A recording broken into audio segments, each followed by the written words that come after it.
Hello, I'm Simon Tofield, and this is the Simon's Cat story. I've always loved to draw. As far back as I can remember, I've always been drawing. As a boy growing up in Leighton Buzzard, I'd love to draw wildlife. I was especially interested in drawing birds, and I'd draw on any paper I could find.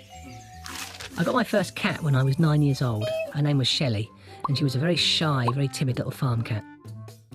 As I got older, I kept on drawing and drawing. Still, wildlife was my favourite subject.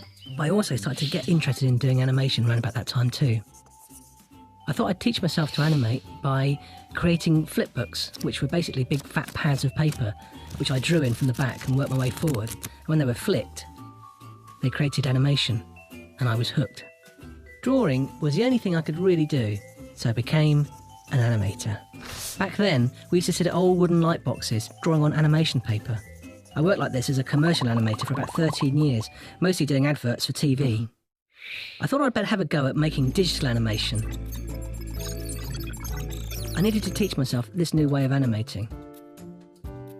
I was still drawing hundreds of pictures, but drawing them onto the Wacom tablet, straight into the computer.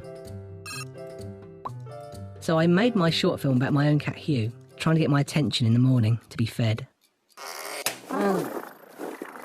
Although I didn't know at the time, someone copied this little film off my showreel and uploaded it onto YouTube. And by the time I saw it and realised what had happened, the film had become very popular. So in 2008, we launched the official Simon's Cat YouTube channel and the simonscat.com website. The character of Simon's Cat still doesn't really have a proper name, but in real life, I've got 4 cats. There's Little Jess, Big Maisie, Greedy Hugh, and Fluffy Teddy. And so between all 4 of them, they give me loads of ideas and stories for Simon's Cat.